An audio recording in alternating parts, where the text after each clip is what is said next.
I'm excited to work through this chatbot case with you. As of the time of this recording, it's mainly BCG that's doing this type of chatbot case, online chatbot case, an online representation of the type of case that you have been practicing for a one-on-one session across the table or across the screen from one interviewer, now represented in a timed online test. Now, there's a couple of interesting implications for this, especially for BCG. BCG is known for being on the end of the case delivery spectrum that is an interviewee-led case delivery style, which means that you, the candidate, have to do a lot of work to make a good structure and then try and drive the conversation forward after every new segment of the discussion, trying to unlock the new parts of the case, unlocking new pieces of data and information for you to be able to work with. That is the traditional one-on-one BCG case. However, that style does not really lend itself to an online timed format. Therefore, the online chatbot case at BCG is more of a interviewer-led style, the classic McKinsey case, if you will. Now, BCG has at least one sample chatbot case up as of this recording, and we here at Management Consulted have a library of our own as well. So we today are going to go through together the sample chatbot case on the Management Consulted website. This is how it's going to work. Number one, I'm going to have some commentary about preparing for this sort of case. Number two, I'm going to take the sample chatbot case in real time. I have not gone through this chatbot case. I have not reviewed the answers. I was not a part of authoring it. So we're going to do this together. If you want to do this case at the same time as me, then feel free to follow the link down in the show notes and have that up and ready. So what ends up happening is I have it open, but I haven't started to read it. So I have another tab open that's kind of hiding it. I will go back and refresh the page, which will restart the timer when I'm ready to actually engage with the chatbot case. But first, I'm just going to have a couple of comments about preparing for a chatbot case.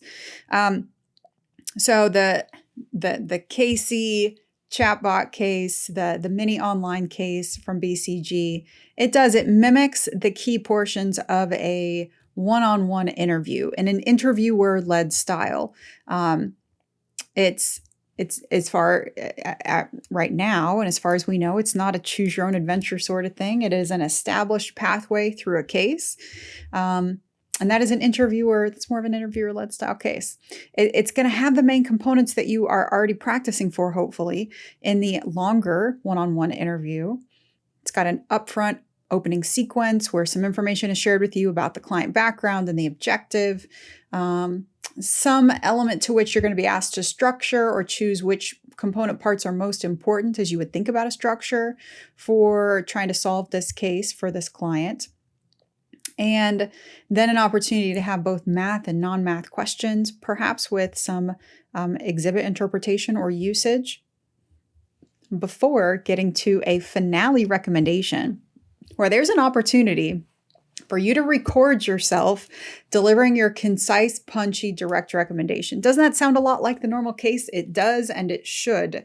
So by all means, you should not, you should start practicing before you even apply to BCG.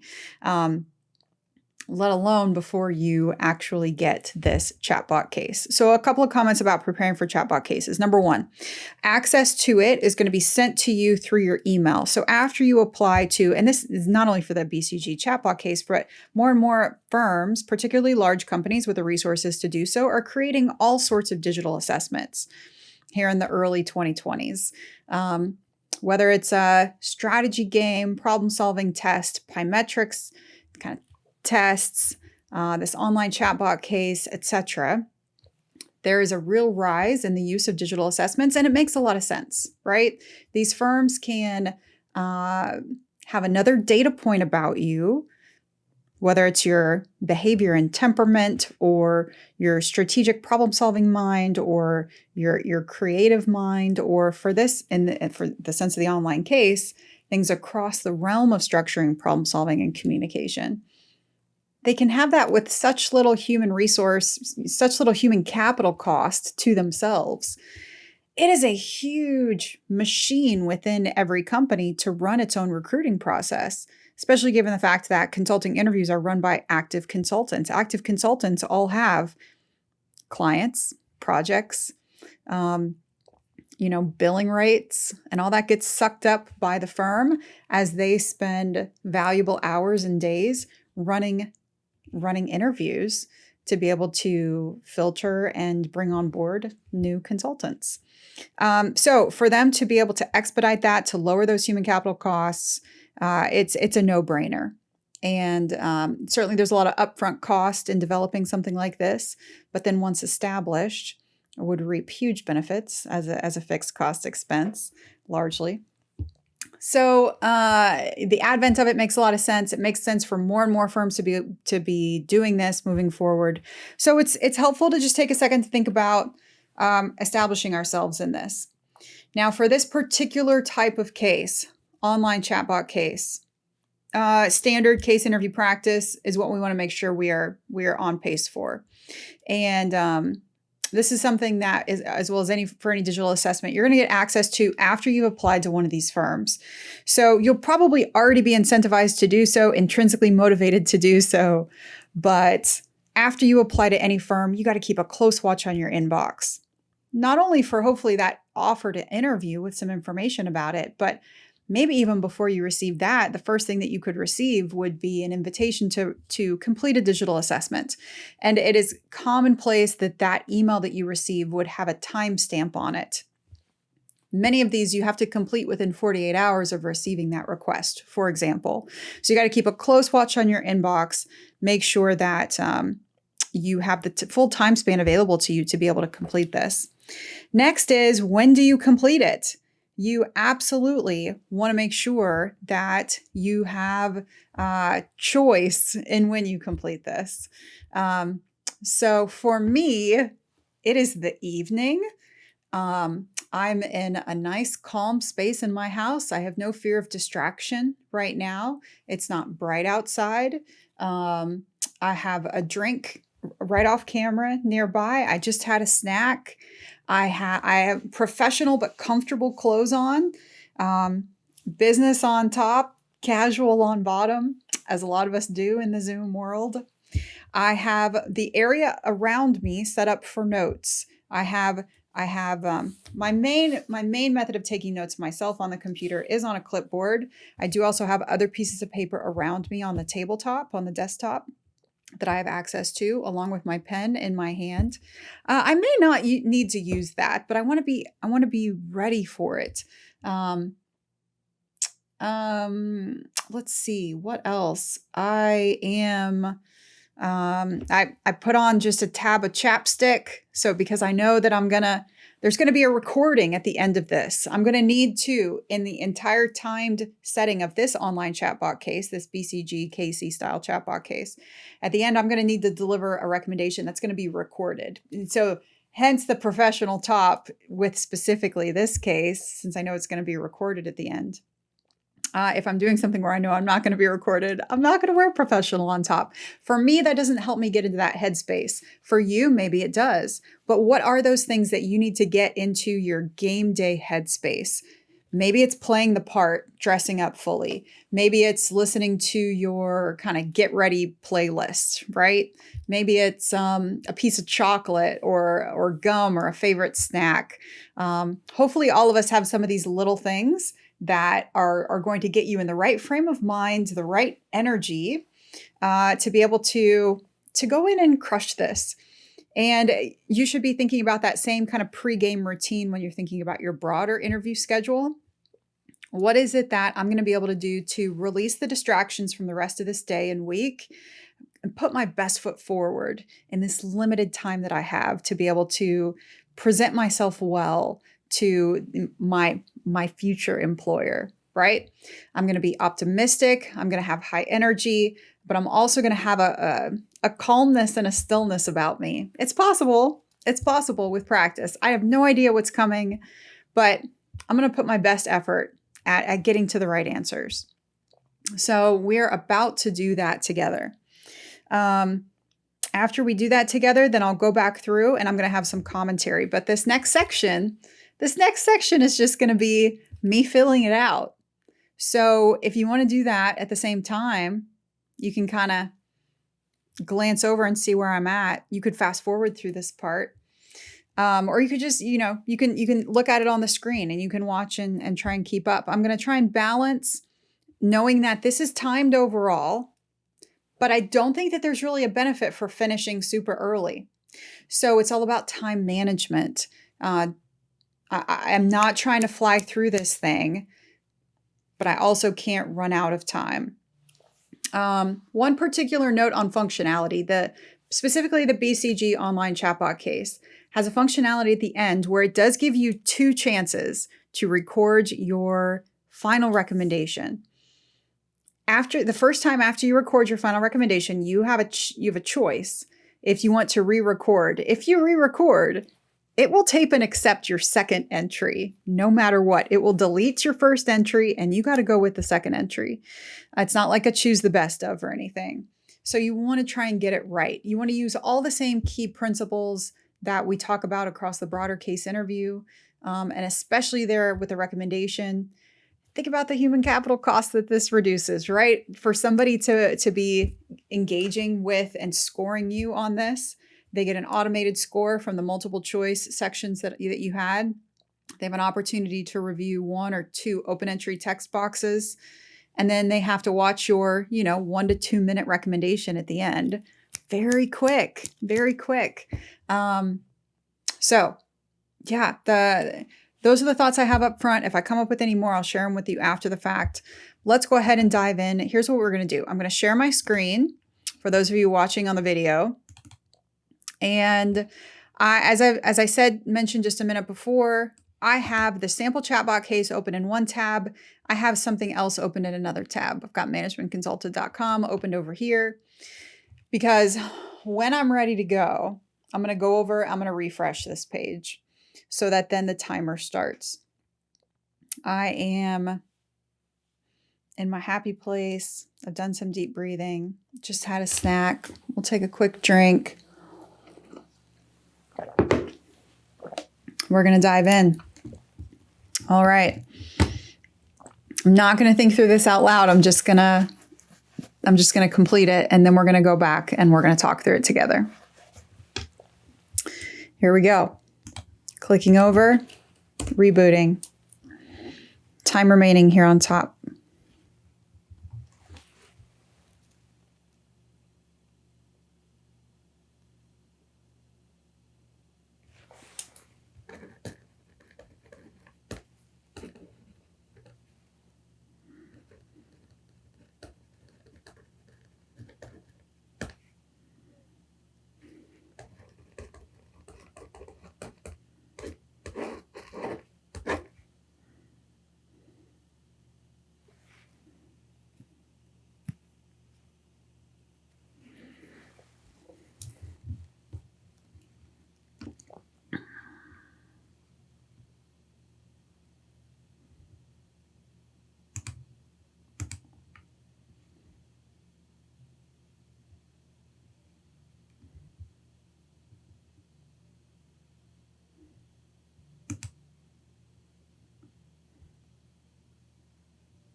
It is not allowing me to record, but here we go.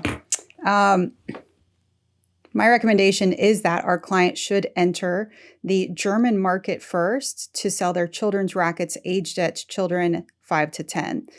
The German market looks very attractive, being $180 million a year. And we have calculated that we only need to sell roughly two-thirds of a million units to be able to break even 666,000 units. And at $100 a piece, this seems to be achievable. There are a few different things we want to look at, though. We want to make sure we consider various parental concerns moving forward in development and execution of marketing here, including safety, as well as the implications of a wide sizing range for our client. I'm going to stay true to the time and say that that was it. I'm going to call it.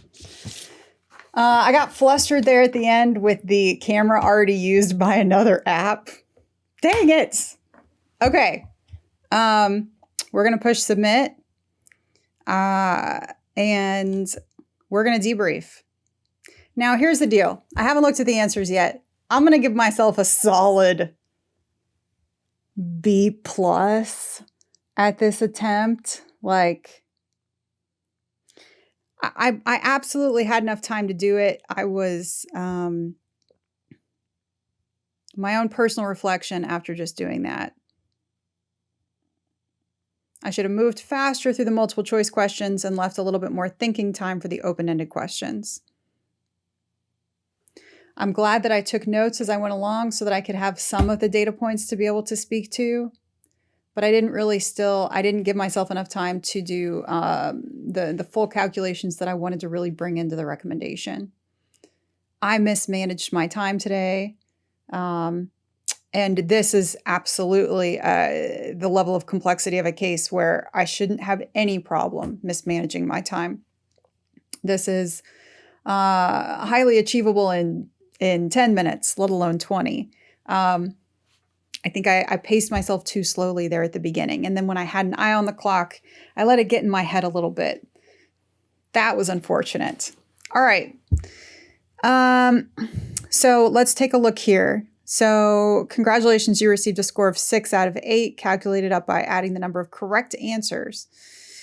What 4 things would you advantage first? I said that I would size the European market first, and then I would check the competitive landscape to see what, the opportunity of capturing part of that market, better understand that, and then think about profitability in terms of both revenue and cost.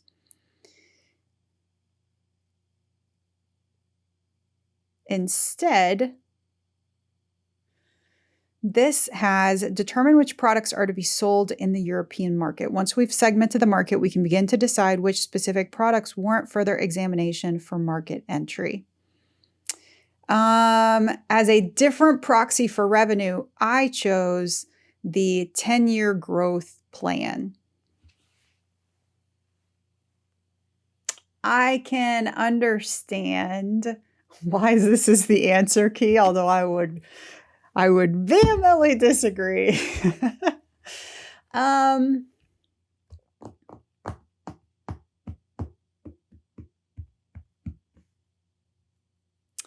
I'm not going to get full profit projections unless I have both the revenue and cost side of the equation. By sizing the total European market, looking at the competitive landscape, and determine which products are to be sold in the European market, I could see how that could help provide the revenue side of the equation. Instead, I wanted to look at some revenue projections. I chose that in the wording of that one. So from what we see here on the screen, I did not get number 5. That's got to be one of the things that didn't give me a perfect score on this chatbot case. Okay, let's look at number 2. Strike Co, after consideration, was choosing these things. What are some key questions they should to be able to pick the best move? Which market within Europe are we looking at? What's the respective competitive landscape, profitability in each segment, anticipated growth on each segment? I didn't write down my answers to this one. I felt like that was straightforward at the time. We'd have to roll the tape to see if I chose those. Well, let's see if we can find, we got to compare the different markets within Europe against each other. Totally makes sense. We've got to figure out who's playing in each of those spaces. Yes. Are they consolidated or fragmented markets? Like, what's the opportunity there? What's the anticipated growth in each segment? Absolutely. Not only the size today, but are they growing or shrinking? That's going to affect our choice. And then actually, let's look at the numbers, profitability in each segment. If this had an opportunity to, this one didn't have the rank choice, but I'll say, I guess if it did,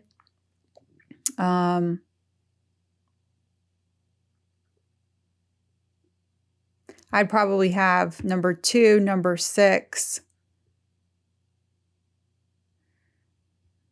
number 4, and then number 8, something like that in terms of my order. Yeah. Let's look at and compare. Oh, let's go back up. Let's look at and compare the overall size of the market. Number 2, let's figure out if that's growing or shrinking. Number 6. Okay, now let's put the dollars and cents against it. What's profitability from a segment perspective? And then finally, are there competitive kind of opportunities or hurdles that are going to influence our decision as we look at the numbers? Question 3. I spent way too long on this question because the reality is, the way that this one at least was worded, if you calculated 666,000 rackets, then that was the only option within the multiple choice that had it. So I went ahead and I did the math to get to 1 million as well, but I didn't need to. I just did that as a fail-safe, as a check. And then I overthought it. Well, because 666,000 only repeats itself once in this option set, is that really the right answer? Because that would be so fast to be able to calculate it. I didn't just take the right answer and keep moving.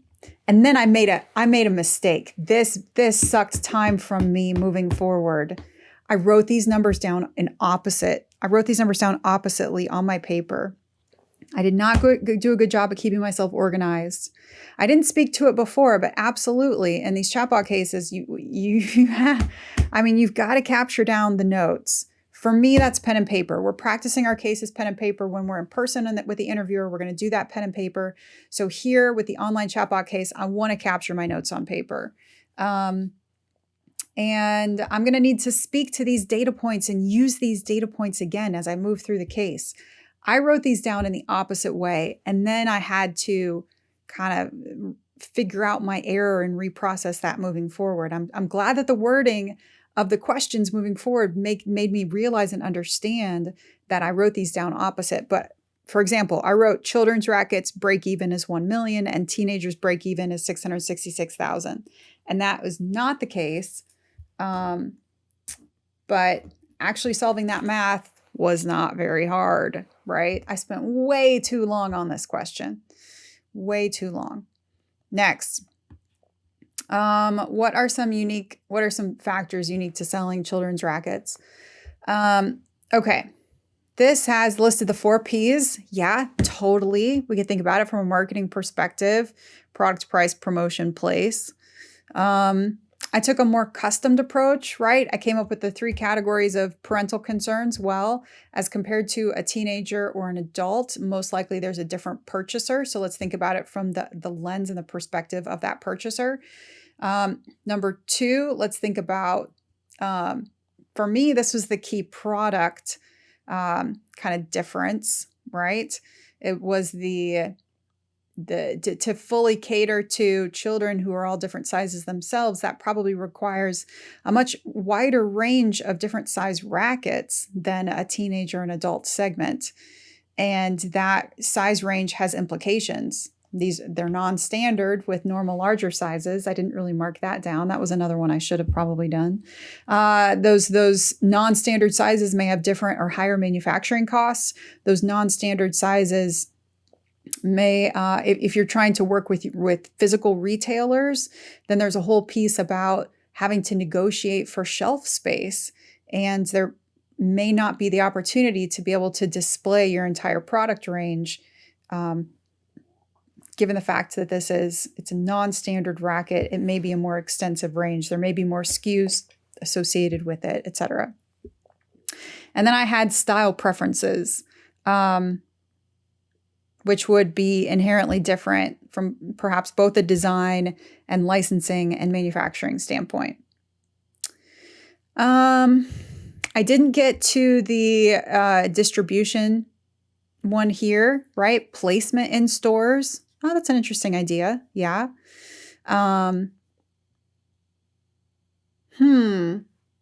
Marketing concerns towards children. And the fact that, especially in Europe, has tighter regulations than we do here in the US, but and that would be an important thing to note as well. That's a great next step. I read that and I think that, and I'm like, ooh, I would have put that in my next steps. I think that one's so good. A real concern or risk that we need to look at. We need to make sure that we're living within the regulations of our chosen markets within the EU, particularly Germany and Italy, as we think about the ability or the lack of ability we may have to target towards children specifically.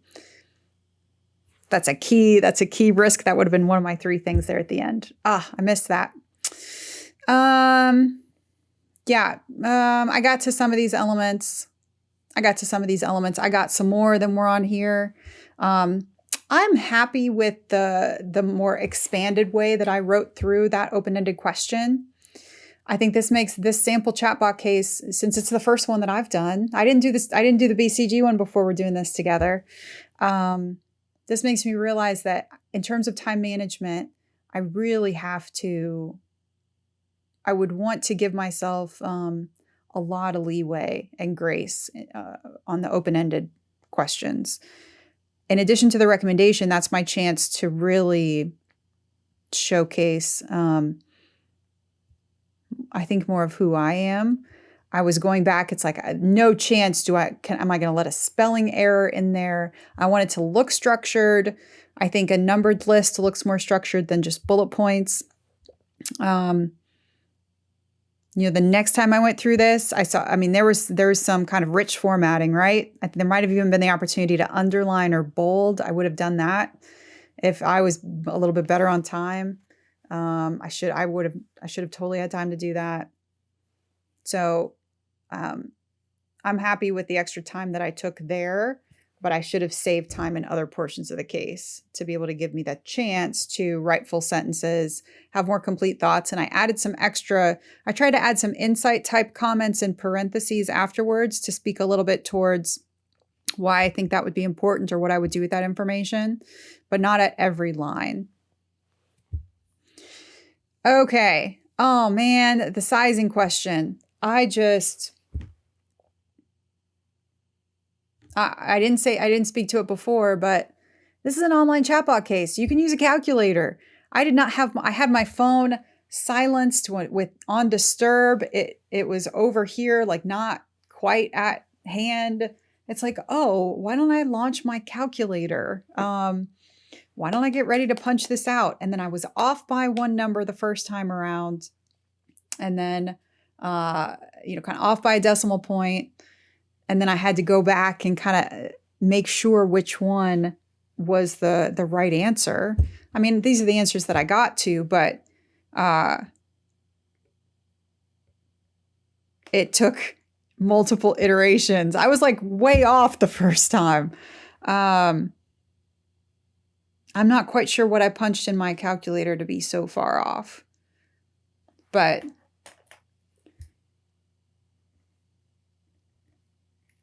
and I'm like, now that I'm thinking about it, I'm like 90% sure that I put 1.8 million instead of billion.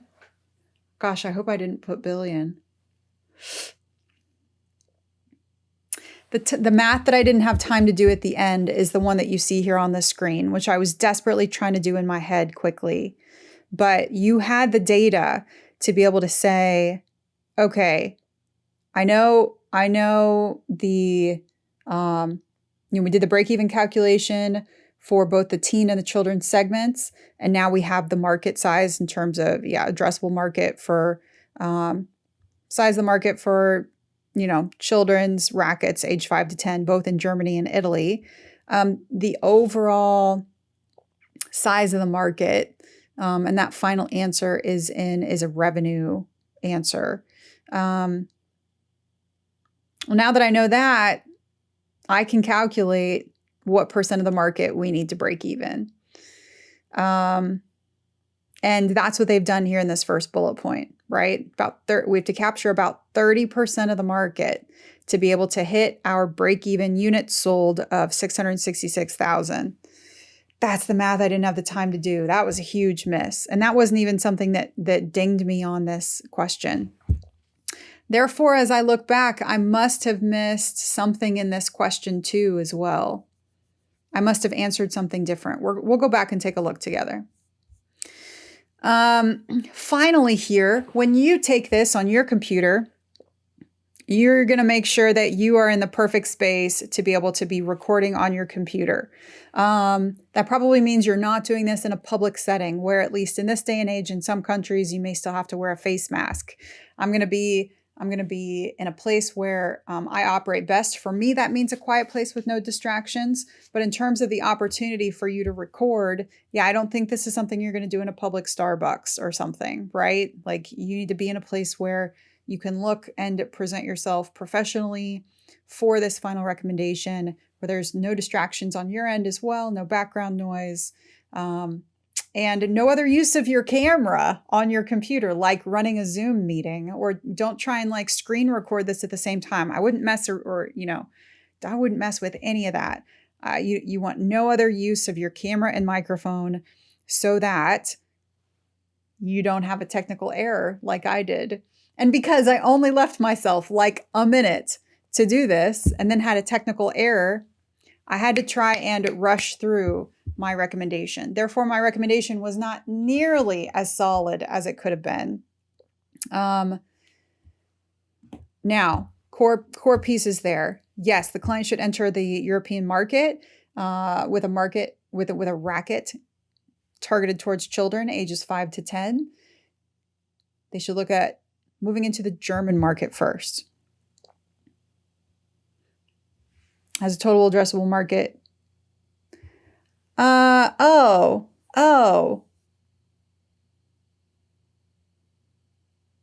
calculated the size of the market in terms of revenue per year, which is why I ended up with different units here. Yes. Okay, because it was $100 per racket. So move that decimal place over. I got to 180 million and 120 million. That's what the difference is there. Got it. Okay, that bugged me a little bit. I was like, those aren't the exact numbers I came to.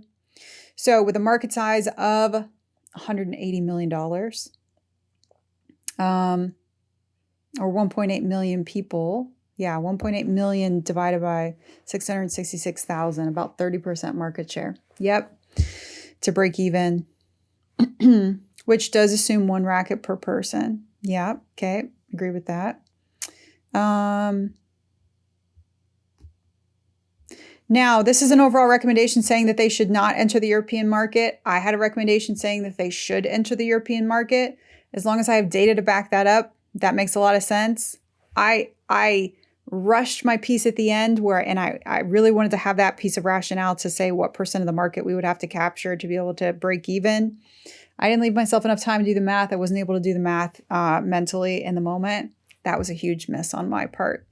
Instead, I gave a non-evidence-based comment of, I think that that's doable, which that's not really worth its weight in salt, right?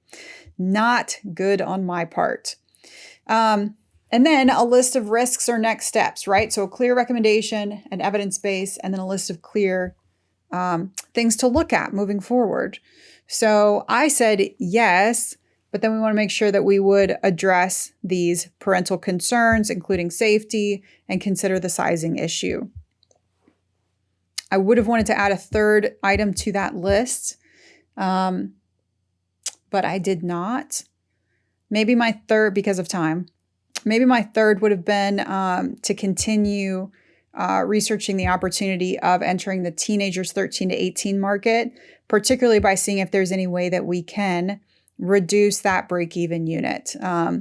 Maybe there's a way that we can streamline some of the manufacturing costs, or if we do an additional competitive, price point analysis, price sensitivity analysis, maybe we find that we can raise the price of that product to be able to get us to a more appealing break-even. So we want to look into that, see if that's an opportunity as well. I think maybe something around there would be my go-to. Now, let's go back and click on this again, right? Okay, so now we're looking at it together.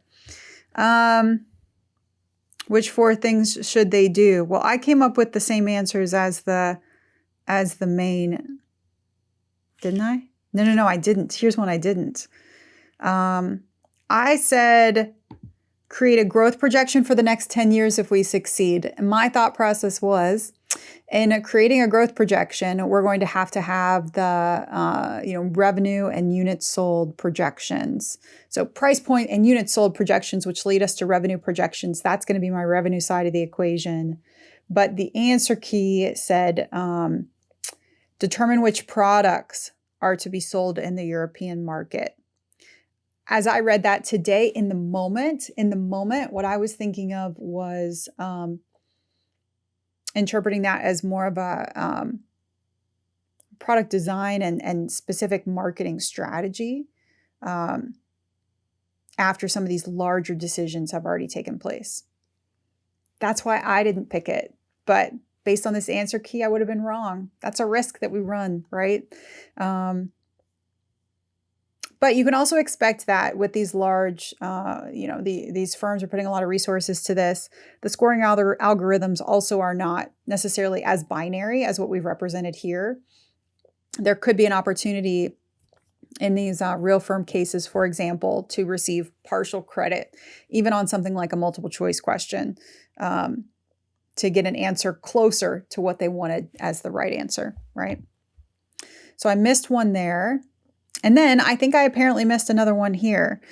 So Strike Co, after careful consideration, is deciding between launching a racket in Europe targeted at children aged 5 to 10 or teenagers 13 to 18. What are some key questions they should ask to get the best possible move? I said the profitability of each segment, the anticipated growth of each segment, customer preferences, and the competitive landscape. That's totally what I said. And those are not the answers that appeared in the answer key. So in comparing these two segments, profitability is going to be my number one, dollars and cents game. Revenue and costs as we think about 5 to 10 or 13 to 20. Now, maybe that's a static or current projection. Anticipated growth of each segment may help us lean in one way or another as we think about not only the current but future opportunity there. the respective competitive landscape, who else is playing in these spaces, maybe 5 to 10 or 13 to 18 or an underserved segment.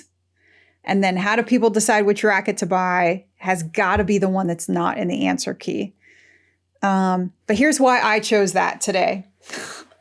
I chose that because I was already in the mindset of parents make a different decision because they're the ones choosing for a child 5 to 10. They're the ones pulling out the money, whereas teenagers 13 to 18 may be purchasing that themselves. The purchaser is different.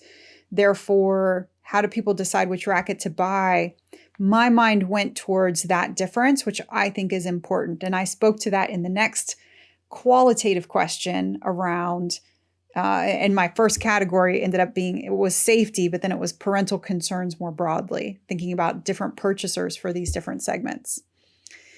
Instead, I'm guessing, they definitely chose which market within Europe are we looking at. But we'll take another quick look there. I made sure as I went from section to section that I marked down the key things that I spoke to and or the answers so that I have those data points moving forward to pull into the recommendation. Super important. I could breeze through it a lot faster without having to do that, but then I wouldn't necessarily have that information to be able to utilize. This is the one that I spent way too long on, given the fact that I was like, all these are distinct answers, and I got to 666,000. Over here, I looked at, this has 1.5 and this one has 1.5. So that made me just kind of trying to game the system, right? Made me think, 1.5 might be the answer here. But then I quickly did the math over here and I got to 1 million. So then I did the math again over here. I overdid it. I need to trust my calculation skills, especially given the fact that I'm able to use a calculator in this setting. I know that it was 666,000 and 1 million, and then I should have written it on my paper correctly and kept my notes a little bit better structured. We know that I came up with parental concerns, sizing, and style preferences, which is more of a custom framework. Full freedom to use a more established framework. The 4 Ps were referenced in the answer key. Now we have a very short exhibit stating the country, population, percent age 5 to 10, and percent 5 to 10 who play tennis. Estimate the total addressable market based on the figures below. So only using the data below would get you to people, absolutely, 1.8 and 1.2 million. I went 1/2 step further and said, at an average price point of $100 a racket, then this would be 180 million and 120 million. And I put the extra commentary on top, just as I'd want to do in the interview, to try and drive the conversation forward. I think that Germany is more attractive because it's larger. And then you want to speak to the meaning to the client or kind of put it in context to some degree as much as you can. And then try and speak to, back in this case situation, what data would you want next? But that didn't leave me enough time to be able to do this video, and do that key calculation to be able to speak to the size of the market overall. Just going back here real quick, let's make sure that I'm not making things up. Children's racket sells for $100. Yes. Okay. So my extra step on the market was correct. I had marked that information down to be able to speak to and say, and it does mean an assumption of 1 racket per person. I left that out of my answer. That would have been a great little small addition as well. Assuming 1 racket per person, then an $100 price point per racket, $100 million, $120 million. That's not per year though. That's just the total size of the market. I could go one more step even and estimate the frequency of purchase or lifespan. We do this a lot in our workshop sessions, right? Or if you've joined our Black Belt program.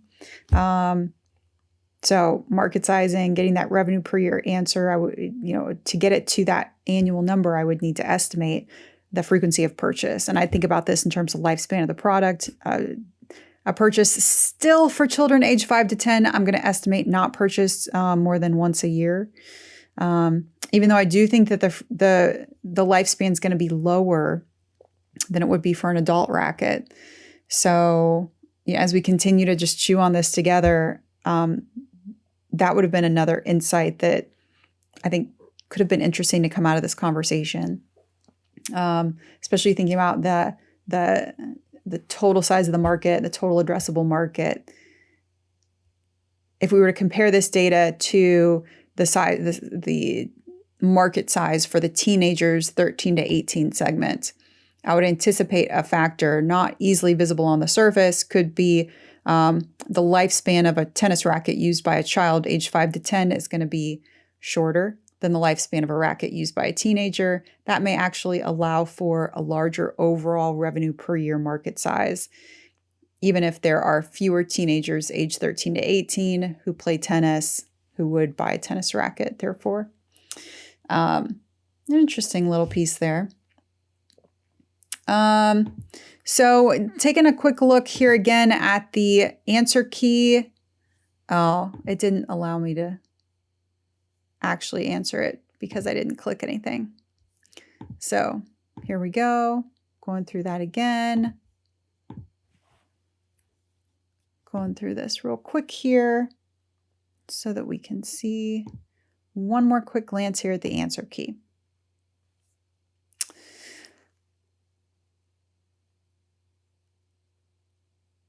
Yep. So as stated, we've already talked about the difference that I saw in question 1.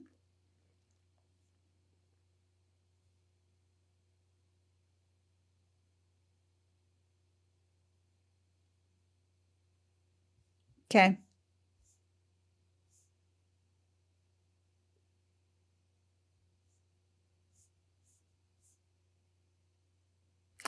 I'm just processing this in the moment as well as we look again here at the answer key. So I'm mostly disappointed with my time management as I went through this case today. Did I feel a little bit of extra pressure because I have everybody watching this over my shoulder? Absolutely. Should you feel that pressure when you're doing it in the moment? Absolutely not. And also, while I consider myself to be a good consultant, I'm not in the grind doing daily case practice from the participant standpoint as you would be. I felt it. I felt that I wasn't quick with my math. I wasn't quick with my estimations, as I know that I can be when I am more when I'm more practiced, when I'm more ready for this. I felt the gap, the lack there as I went through this today. That led me to not having enough time to do the things that I really wanted to do, primarily the extra math at the end, above and beyond what was asked for in the case, and then bringing that data point or multiple data points into the recommendation and having enough time to do a crisp, compelling, direct recommendation. I made a couple of choices that the answer key has different answers for, but you know what? I still find good rationale. I understand the way that the answer key is, and I find good rationale still in the answers that I chose. I'm not sure if I would do it differently if I did it again. I have to have hope that would give me partial credit on a more advanced answer key or algorithm. But you know what? I did not hit it out of the park today. I didn't hit 100%. And that's why practice is so important. Not only practice with the overall case interview preparation process, which yes, you should be doing. And we should all know that this is a muscle that we need to build. And it takes weeks, if not months, to feel comfortable with those out loud conversations. But this is a different permutation of that. And the opportunity to practice sample chatbot cases online has taught me a lot of things that I didn't necessarily even speak to at the beginning. I tried to think about this in my head and kind of theorize around it, but without actually practicing it myself, I didn't realize up front and remember, oh yeah, I can use my calculator. And in terms of time management, it's going to take me longer to just type this stuff in. And I need to make sure that I save enough time for those potential multiple iterations, or at least 2 iterations on the recommendation. And then I save enough time at the end to make sure that I can pull the data points together, create that compelling direct recommendation. So a lot of learnings. So important to be able to have an opportunity to practice this. And so you want to make sure that you not only go through the sample chatbot case that we have, but make sure you take a look at our broader offering for chatbot cases as well.